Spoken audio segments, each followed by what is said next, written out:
الله الرحمن الرحيم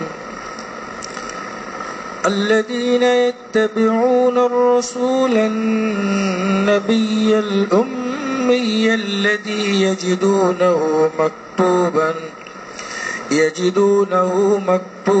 عندهم في التوراة والإنجيل يأمرهم بالمعروف وينهاهم عن المنكر ويحل لهم الطيبات ويحرم عليهم الخبائث ويضع عنهم إسرهم والأغلال التي كانت عليهم فالذين آمنوا به وعزروه ونصروه واتبعوا النور الذي أنزل معه أولئك هم المفلحون صدق الله العظیم۔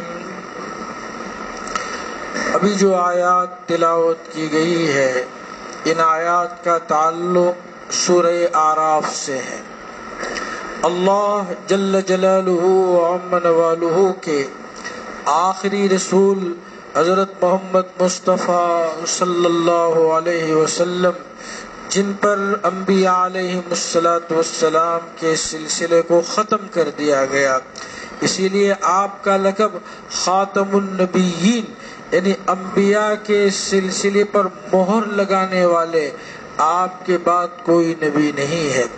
اللہ کے رسول علیہ السلام کا تذکرہ تورات میں بھی ہے اور انجیل میں بھی ہے۔ آج بھی اس گئے گزرے دور میں جو بائبل کے نام سے کتاب پائی جاتی ہے، جس کو عہد جدید اور عہد قدیم کہا جاتا ہے۔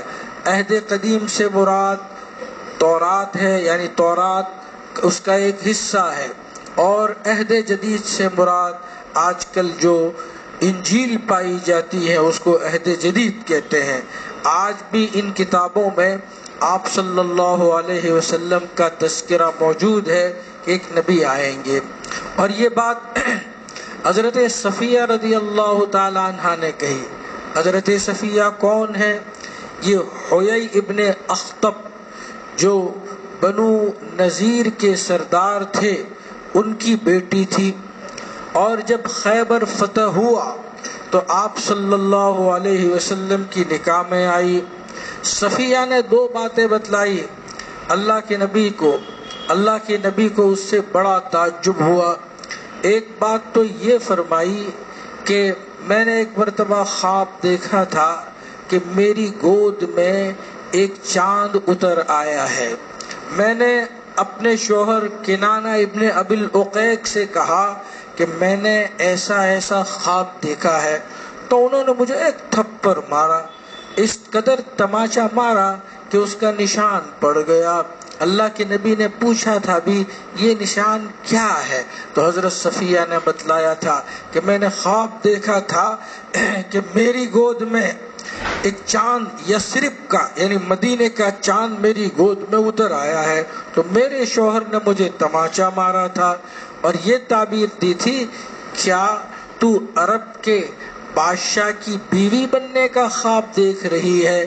ظاہر ہے عرب کے بادشاہ یعنی حضور اکرم صلی اللہ علیہ وسلم ہے، اور اللہ کے نبی علیہ السلام کی نکاح میں یہودیوں کے سردار حیی ابن اخطب کی بیٹی حضرت صفیہ رضی اللہ تعالی عنہا وارضاہا، جن کو ہم ام المومنین کہتے ہیں، حضرت صفیہ سے کئی روایتیں حضرت صفیہ رضی اللہ عنہا سے بڑی وفادار رہی۔ اللہ کے نبی علیہ السلام جب بیمار ہوئے تو وہ تمنا کرنے لگی کاش کہ یہ بیماری مجھے لاحق ہو جی، پر اللہ آپ کو بچا لیتے۔ اس قدر محبت، اس قدر تعلق اور اس قدر پیار۔ یاد رہے حضرت صفیہ رضی اللہ عنہا یہ حضرت ہارون علیہ السلام کی نسل سے تھی۔ تو حضور اکرم صلی اللہ علیہ وسلم سے کہنے لگی اللہ کے نبی آپ اللہ کے سچے رسول ہیں اور آپ پیغمبر اور نبی ہے، یہ بات تو میں بہت پہلے سے جانتی تھی۔ حضور کو تعجب ہوا کہ صفیہ یہ کیسے، تیرا خاندان یہودی اور میں عرب اور تمہیں کیسے معلوم ہو کہ میں اللہ کا پیغمبر ہوں؟ کہا اللہ کے نبی جب آپ مکۃ المکرمہ سے مدینۃ المنورہ ہجرت کر کے تشریف لائے اور آپ کا قیام قبا میں تھا تو میرے والد یعنی حوی ابن اخطب اور میرے چچا ابو یاسر یہ دونوں صبح صبح آپ کی تلاش میں آپ کی تحقیق میں نکلے قبا آئے اور دن بھر آپ کو دیکھتے رہے، آپ میں جو علامتیں تھی اس کا موازنہ کرتے رہے، یہاں تک کہ مغرب کے بعد آئے۔ وہ تھکے ہارے اور یوں سمجھئے کہ ڈپریشن میں سے ٹینشن میں تھے۔ جب بھی وہ ہمیشہ آتے تو پہلے مجھے پوچھتے، میرا خیال رکھتے۔ اس دن اس قدر ان کو ٹینشن تھا کہ میری طرف کوئی توجہ ہی انہوں نے نہیں دی۔ کہا میں حاضر تھی اور میرے چچا ابو یاسر نے کہا اہو کہ یہ وہی تو نبی نہیں جن کا تذکرہ ہماری کتابوں میں ہے؟ تو حوی ابن اخطب نے کہا کہ ہاں ہو یعنی وہ وہی ہے۔ پھر کہا کہ پھر تو ہمیں اناد چھوڑ کر ضد چھوڑ کر ان کے ہاتھ پر اسلام لے آنا چاہیے۔ تو میرے والد نے کہا نہیں، میں اسلام نہیں لاؤں گا۔ العناد العداوہ ما بقیت، جب تک میں زندہ رہوں گا ان سے دشمنی کرتا رہوں گا۔ بس یہ ہے کہ غلطی اتنی کہ دو بھائی، ایک کا نام اسحاق اور ایک کا نام اسماعیل، دونوں میں نبوت کا سلسلہ چلا۔ ایک میں ہزاروں نبی آئے، یعنی حضرت ابراہیم کے بیٹے اسحاق کے بیٹے یعقوب کے بیٹے یوسف علیہم السلام، ان کی نسل میں ہزاروں انبیاء آئے، اور حضرت اسماعیل کی نسل سے صرف نبی کریم صلی اللہ علیہ وسلم نبی کی حیثیت سے تشریف لائے۔ بس اتنی ہی دشمنی کہ یہ نبی بنو اسرائیل میں سے کیوں نہیں ہے اور بنو اسماعیل سے کیوں ہے، بس تعصب پارسالٹی جس کو کہتے ہیں، ہم ان کو نہیں مانیں گے۔ تو یہی تو بات تھی۔ تو حضرت صفیہ نے کہا اللہ کے نبی علیہ السلام آپ کا تذکرہ مکتوباً، میں قرآن کی تفسیر کر رہا ہوں اس لفظ کی، یجدونہ مکتوباً عندہم فی التوراۃ، توریت میں آپ کا تذکرہ ہے۔ حضرت عبداللہ ابن سلام رضی اللہ عنہ یہودیوں کے بہت بڑے عالم، اور ان کا تعلق بھی غالباً قبیلہ بنو نذیر سے تھا۔ حضرت عبداللہ ابن سلام کا لوگ عزت کی نگاہوں سے دیکھتے تھے اور ان کے معاشرے میں ان کا بہت بڑا مقام تھا۔ حضور اکرم صلی اللہ علیہ وسلم جب تشریف لائے تو یہ بھی جانچ کرنے کے لیے گئے، دیکھیں جو صحاب نبوت کا دعویٰ کر رہے ہیں وہ اپنے دعوے میں سچے ہیں یا نہیں۔ جب یہ قبا پہنچے ہیں تو عبداللہ ابن سلام خود کہتے ہیں جب میری نظر رسول اکرم صلی اللہ علیہ وسلم پر پڑی تو میرے دل نے گواہی دی لیس ھذا وجہ کذاب، یہ کسی جھوٹے کا چہرہ ہو ہی نہیں سکتا۔ اللہ کے رسول کے چہرے انور کو دیکھ کر یہودی عالم نے کہہ دیا کہ یہ رسول اللہ ہے، یہ آخری نبی ہے اور یہ اپنے مشن میں سچے ہیں، اللہ کے آخری نمائندے ہیں۔ پھر چونکہ عالم تھے اور ان کے پاس سب کچھ لکھا ہوا تھا، موجود تھا، آپ کی صفات اور آپ کی علامتیں تھی، انہوں نے رسول اکرم صلی اللہ علیہ وسلم سے کہا اے محمد صلی اللہ علیہ وسلم، میں آپ سے چند سوال کرنا چاہتا ہوں اور ان سوالات کے جواب صرف نبی ہی دے سکتا ہے اور کوئی نہیں دے سکتا۔ پہلا سوال یہ کیا، یہ بتلاؤ کہ قیامت کی سب سے بڑی علامت کیا ہوگی، پہلا سوال۔ دوسرا سوال یہ کیا کہ جب لوگ جنت میں جائیں گے تو ان کی مہمان نوازی اور ضیافت کس سے کی جائے گی۔ تیسرا سوال یہ کیا کہ کبھی بچہ ماں کے مشابہ پیدا ہوتا ہے اور کبھی بچہ باپ کے مشابہ پیدا ہوتا ہے، اس کی وجہ کیا؟ آپ صلی اللہ علیہ وسلم نے تھوڑی دیر کے بعد کہا کہ ابھی مجھے حضرت جبرائیل علیہ السلام نے یہ بات کہی کہ قیامت کی سب سے بڑی علامت اور پہلی علامت یہ ہے کہ ایک آگ مشرق سے نکلے گی جو لوگوں کو ہکالتی ہوئی بھگاتی ہوئی مغرب کی طرف لے جائے گی۔ تو عبداللہ ابن سلام نے کہا صدقت، آپ نے سچی بات کہی۔ کہا جنت میں لوگوں کو مہمان نوازی کے طور پر سب سے پہلے کیا چیز پیش کی جائے گی؟ تو حضرت صلی اللہ علیہ وسلم نے فرمایا کہ مچھلی کا جگر گوشہ، چھوٹی ایک بوٹی ہوتی ہے، گوشت وہ بڑی لذیذ ہوتی ہے، کہا اس سے جنتیوں کی مہمان نوازی کی جائے گی۔ اللہ کے نبی سے کہا آپ نے سچ فرمایا۔ تیسری بات جو انہوں نے پوچھی تھی، جو اللہ کے نبی نے حضرت جبریل کے واسطے سے جواب دیا کہ بچہ کبھی ماں کے مشابہ کبھی باپ کے مشابہ، کہا جب آپس میں ان کا تعلق ہوتا ہے کہ دونوں کے پانی میں تنافس ہوتا ہے، یعنی ایک دوسرے سے آگے بڑھتے ہیں، جس کا پانی رحم مادر میں جس قدر پہلے پہنچ جاتا ہے لڑکا اس کے مشابہ ہوتا ہے، کبھی باپ کے مشابہ ہوتا ہے کبھی ماں کے مشابہ ہوتا ہے۔ اس قدر متاثر ہوئے اس بڑے عالم نے کہا اشہد ان لا الہ الا اللہ وانک رسول اللہ، میں گواہی دیتا ہوں کہ اللہ کے سوا کوئی معبود نہیں، آپ اللہ کے سچے رسول ہیں۔ اس لیے کہ آپ کو ان چیزوں کا علم ہو ہی نہیں سکتا، آپ تو امی ہیں۔ امی کا مطلب یہ ان پڑھ، جن کو نہ لکھتے آوے نہ پڑھتے آوے۔ اللہ کے نبی علیہ السلام اخیر تک امی رہے۔ اس کی دلیل یہ ہے کہ جب صلح حدیبیہ کے موقع پر جب آپ کا نام رسول اللہ لکھا گیا تو مشرکین نے پسند نہیں کیا کہ مٹاؤ، تو حضرت علی نے کہا نہیں، آپ اللہ کے سچے رسول ہیں، میں کیسے مٹا سکتا ہوں؟ کہا لاؤ میں مٹا دوں۔ تو حضور نے فرمایا بتاؤ کہاں لکھا ہوا ہے؟ یعنی حضور کو یہ بھی معلوم نہیں تھا کہ لفظ رسول کہاں لکھا ہوا ہے، تو بتلایا گیا کہ یہ لکھا ہوا ہے۔ تو آپ صلی اللہ علیہ وسلم نے اس کو اپنے ہاتھ سے مٹایا۔ تو اللہ کے نبی سچے رسول تھے، امی تھے، جن کا تذکرہ پچھلی آسمانی کتابوں میں بھی موجود تھا۔ تو حضرت عبداللہ ابن سلام نے کہا اللہ کے نبی میری قوم کو بھی اسلام کی دعوت دیجئے، لیکن یہ نہ بتلائیے کہ میں اسلام لے آیا ہوں، اس لیے کہ ان ہؤلاء قوم بہت، لفظ آیا بخاری شریف میں، یہ بڑی بہتان تراش قوم ہے، الزام تراش قوم ہے۔ انہوں نے یہودی سرداروں کو بلایا کہ عبداللہ ابن سلام کے بارے میں آپ کیا کہتے ہیں؟ کہا کہ بھئی ابن خیرنا وابن خیرنا، عالمنا وابن عالمنا، ارے ہم میں سب سے بہتر تو وہی ہے، ان کے ابو بھی ہماری قوم میں بہتر آدمی ہیں، وہ ہمارے عالم ہیں اور ہمارے عالم کے بیٹے ہیں۔ کہا اگر وہ اسلام لے آئے تو کیا آپ اسلام قبول کر لیں گے؟ انہوں نے کہا وہ لا ہی نہیں سکتے۔ کہا اگر لے آئے تو کہا لا ہی نہیں سکتے، گویا وہ دباؤ میں آنا نہیں چاہتے تھے۔ اتنے میں حضرت عبداللہ ابن سلام نکلے اور دوبارہ کلمہ شہادت پڑھا اشہد ان لا الہ الا اللہ وانک رسول اللہ۔ کہا کہ شرنا وابن شرنا، یہ ہماری قوم میں سب سے بدتر آدمی یہی ہے، ان کا باپ بھی بدتر ہے اور ان کے سب خاندان والے بھی بدتر ہے، گویا گالیاں دینا شروع کر دی۔ کہا میں نے کہا تھا نا ان ہؤلاء قوم بہت، یہ قوم بہتان تراشی میں، الزام لگانے میں بہت آگے ہے۔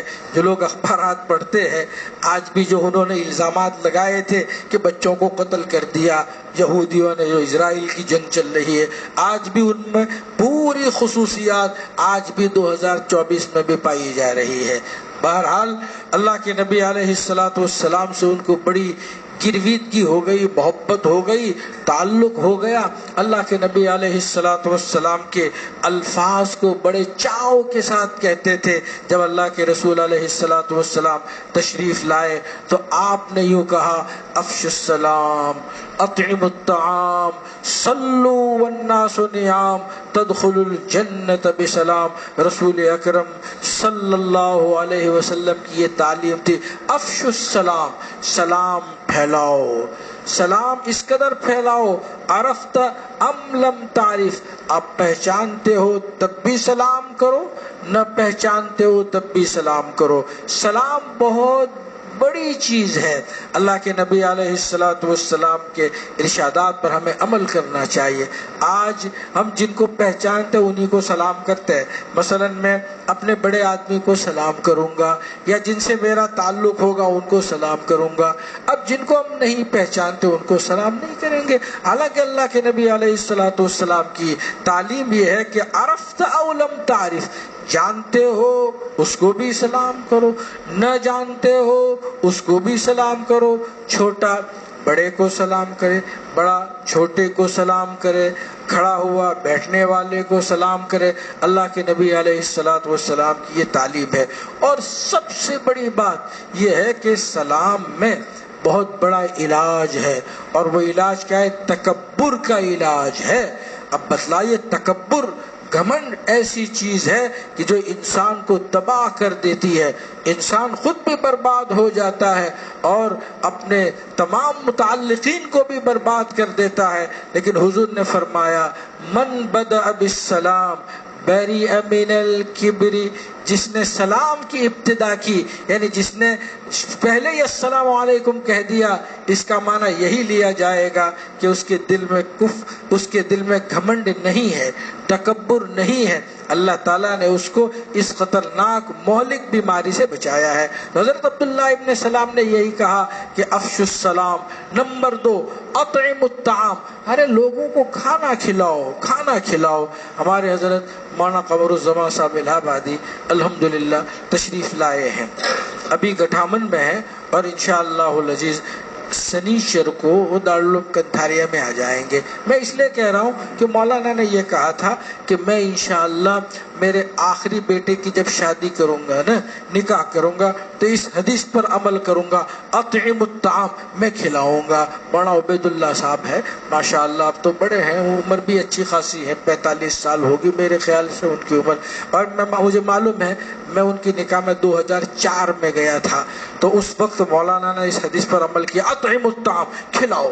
مولانا نے سب کو کھلایا تھا، جو آیا، امیر، غریب، فقیر، اپنے پرائے، کہا حضور صلی اللہ علیہ وسلم نے کہا کھلاؤ، اطعم الطعام، میں انشاءاللہ سب کو کھلاؤں گا۔ مولانا نے کھلایا۔ اس حدیث پر عمل آج بھی کر سکتے ہیں، کھلاؤ، بڑوں کو کھلاؤ، چھوٹوں کو کھلاؤ، امیروں کو بھی کھلا سکتے ہو، غریبوں کو بھی کھلا سکتے ہو، ہر ایک کو کھلاؤ۔ اللہ تبارک و تعالی کھلانے کو پسند فرماتے ہیں۔ تو افشوا السلام، اطعموا الطعام، صلوا والناس نیام، نماز پڑھو لوگ سوئے ہوئے ہو، کیا مطلب؟ تہجد پڑھو۔